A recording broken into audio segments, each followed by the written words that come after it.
दोस्तों, अगर मैं आपसे कहूं कि एक देश ऐसा भी है जहां तरबूज गोल नहीं, स्क्वायर होते हैं, ऑफिस में सोना मेहनत माना जाता है और ट्रेन सिर्फ 54 सेकंड लेट हो जाए तो उसका सर्टिफिकेट मिलता है, क्रेजी लगता है ना?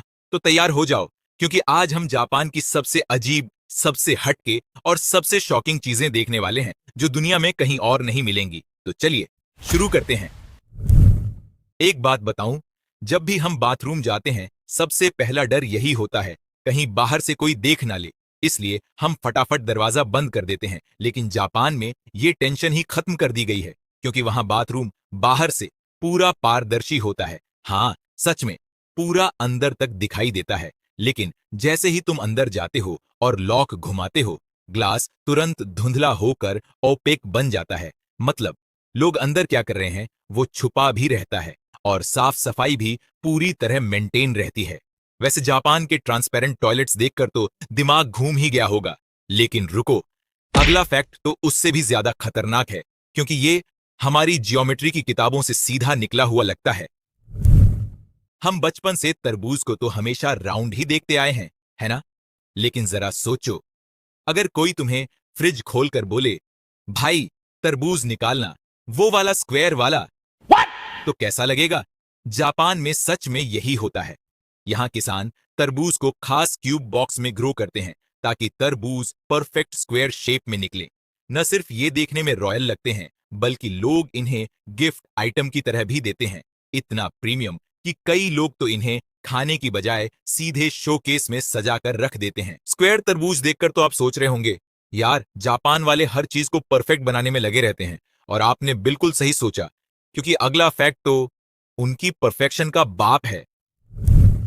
दुनिया के ज्यादातर देशों में ट्रेन लेट होना नॉर्मल बात है, लेकिन जापान में लेट होना मतलब नेशनल इमरजेंसी जैसा है।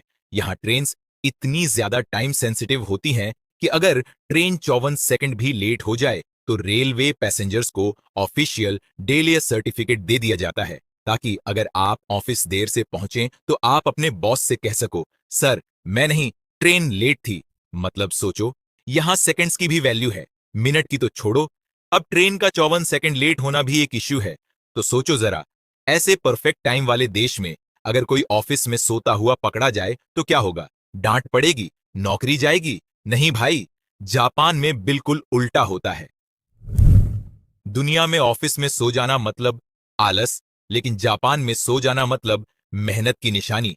हाँ, यहां लोग काम करते करते इतनी थकान में सो जाते हैं और इसे माना जाता है कि ये इंसान इतना डेडिकेटेड है कि थक कर यहीं गिर गया। इस कल्चर को कहते हैं इनिमुरी, जिसका मतलब है काम के बीच में थोड़ी देर की नींद। और मजे की बात, कई बॉसेस इसे पॉजिटिव मानते हैं। अब देखो, जहां एक तरफ जापान में ऑफिस में सो जाना भी मेहनत की निशानी माना जाता है, वहीं दूसरी तरफ कुछ चीजों को लेकर ये लोग इतने ज्यादा सेंसिटिव होते हैं कि तुम सुनकर हैरान रह जाओगे। जैसे एक नंबर। हाँ, सिर्फ एक नंबर। जापान में नंबर 4 को बेहद अशुभ माना जाता है, इतना कि लोग इसे बोलने तक से डरते हैं, क्योंकि जापानी भाषा में 4 का उच्चारण मौत वाले शब्द जैसा लगता है। इसीलिए कई हॉस्पिटल्स, होटल्स, अपार्टमेंट्स सीधे 4th फ्लोर को छोड़ देते हैं। लिफ्ट में उसके लिए बटन तक नहीं होता। कुछ जगह तो कमरे का नंबर 4 देना भी बहुत बैड लक माना जाता है। मतलब सोचो, एक नंबर ने पूरा देश हिला रखा है। अब देखो, एक तरफ जापान वाले नंबर 4 से इतना डरते हैं कि फ्लोर और कमरा तक बदल देते हैं, लेकिन दूसरी तरफ ये लोग ऐसी चीजें भी बनाते हैं जिन्हें देखकर दिमाग बोलता है, ये असली है या आंखें धोखा दे रही हैं। और अगला फैक्ट तो लिटरली आंखों को बेवकूफ बना देता है। मान लो आप जापान में किसी रेस्टोरेंट के बाहर गए और शीशे के पीछे super tasty noodles, dumplings, ramen सजे दिखे। लगता है बस यही खाना चाहिए, लेकिन पास जाकर पता चलता है ये सब असली है ही नहीं। जापान में रेस्टोरेंट बाहर प्लास्टिक फूड आर्ट रखते हैं। प्लास्टिक और रेजिन से बना इतना रियलिस्टिक खाना कि ग्रेवी की चमक, नूडल्स की शाइन और आइसक्रीम की मेल्ट तक बिल्कुल कॉपी होती है। और मजेदार बात, कई बार ये नकली खाना असली खाने से भी ज्यादा महंगा पड़ जाता है, लेकिन रेस्टोरेंट इसे इसीलिए लगाते हैं ताकि कस्टमर देखकर ही समझ जाए कि अंदर मिलने वाला खाना कैसा दिखेगा। और जब बात जापान की अजीब खाने पीने वाली चीजों की हो ही रही है, जहां बाहर रखा नकली खाना असली से भी महंगा होता है, वहीं अंदर मिलती है एक और दिमाग हिला देने वाली चीज। हाँ, आपने सही सुना। जापान में मेयोनीज फ्लेवर की आइसक्रीम मिलती है। सोचो, जहां दुनिया चॉकलेट, वनीला और मैंगो पर अटकी है, जापान ने कहा, नहीं भाई, हम तो आइसक्रीम में मेयोनेज डालेंगे। ये आइसक्रीम थोड़ी टैंगी, थोड़ी क्रीमी और काफी वियर्ड होती है, लेकिन वहां के लोग इसे बिल्कुल नॉर्मल की तरह एंजॉय करते हैं।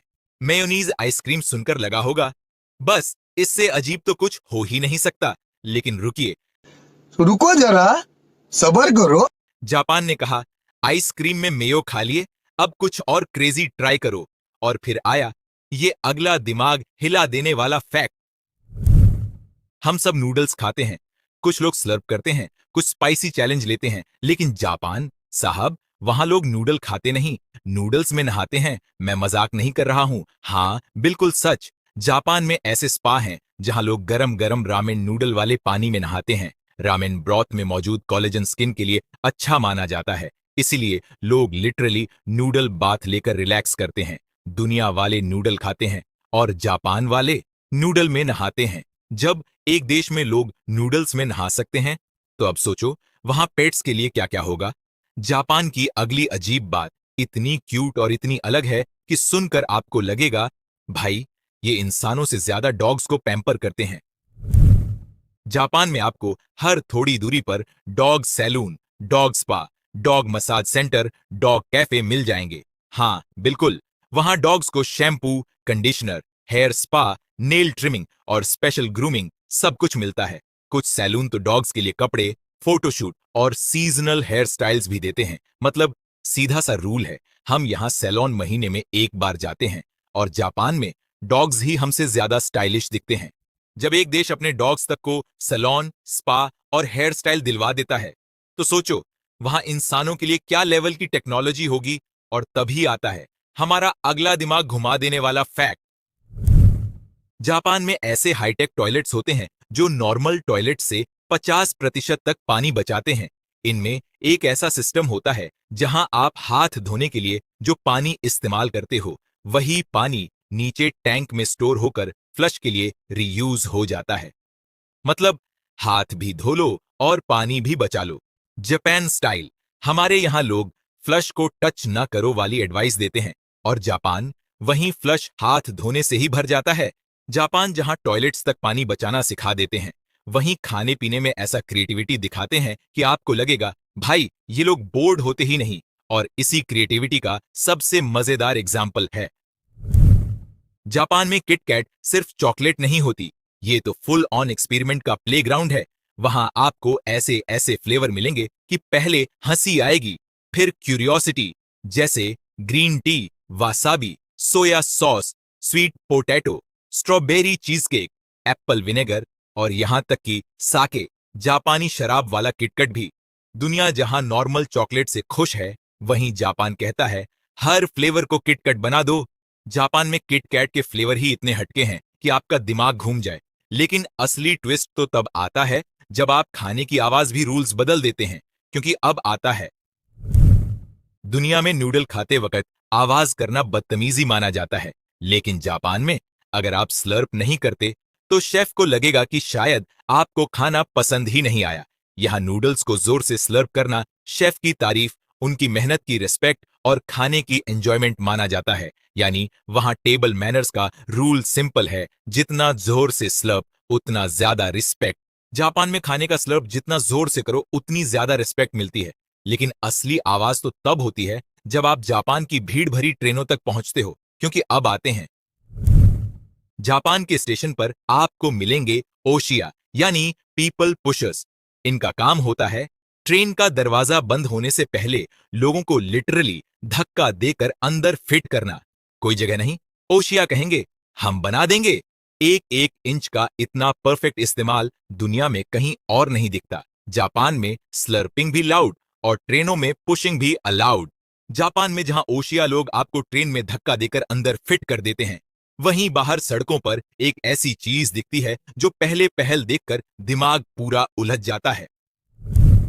दुनिया में ट्रैफिक सिग्नल की चलो वाली लाइट ग्रीन होती है, लेकिन जापान में वहां ग्रीन की जगह ब्लू लाइट जलती है। कारण भी कमाल का, जापानी भाषा में पुराने समय तक ग्रीन और ब्लू दोनों के लिए एक ही शब्द था, एओ। इस कंफ्यूजन को खत्म करने के लिए उन्होंने ग्रीन लाइट को इतना ब्लू ग्रीन बना दिया कि आज ट्रैफिक सिग्नल पर आपको सीधा ब्लू लाइट ही दिखती है। जापान में पुशिंग भी अलग और ट्रैफिक लाइट्स का रंग भी अलग। जापान की ट्रैफिक लाइट जहां ग्रीन नहीं, सीधे ब्लू जलती है। वहीं सड़क पार करते समय आपको एक और चीज देखकर लगेगा, ये दुनिया का सबसे क्यूट देश है क्या? और अगर आप यहां तक वीडियो में आ गए हो तो एक बोनस फैक्ट सुनो। और हां, अगर आपको ये वीडियो पसंद आ रही है तो फटाफट से एक लाइक कर देना। दुनिया में पेडेस्ट्रियन सिग्नल पर हमेशा इंसान की आकृति जलती है, लेकिन जापान में वहां इंसान नहीं, एक क्यूट सा बनी कैरेक्टर जलता है जिसका नाम है मिफी। जब लाइट हरी मतलब नीली होती है तो इंसान नहीं, खरगोश चलता हुआ दिखता है। इतना अडोरेबल पेडेस्ट्रियन सिग्नल दुनिया में और कहीं नहीं मिलता। जापान में ट्रेन्स अलग, लाइट्स अलग और अब तो सिग्नल्स भी सुपर क्यूट।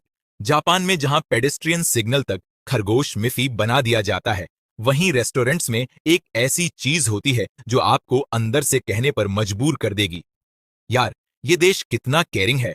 अब आता है आज का आखिरी फैक्ट। अगर आप जापान में अकेले खाना खाने जाएं और आपको अकेलापन अच्छा न लगे तो कई रेस्टोरेंट्स आपको एक स्टफ्ड टॉय या बड़ा सा कार्टून डॉल दे देते हैं जो आपके सामने वाली सीट पर बैठ जाता है, ताकि आप अकेले महसूस न करें और आपका खाना थोड़ा और वार्म, थोड़ा और कंफर्टिंग लगे। दुनिया में लोग अकेले खाते हैं, लेकिन जापान अकेला भी हो फिर भी अकेला नहीं लगने देता। तो दोस्तों, ये थे जापान के वो अनोखे फैक्ट्स जो दुनिया में कहीं और देखने को नहीं मिलते। अगर वीडियो पसंद आए तो लाइक कर देना और इसी तरह की अमेजिंग जानकारियों के लिए चैनल को सब्सक्राइब भी कर देना। मैं मिलता हूं अगली वीडियो में, तब तक के लिए बाय बाय।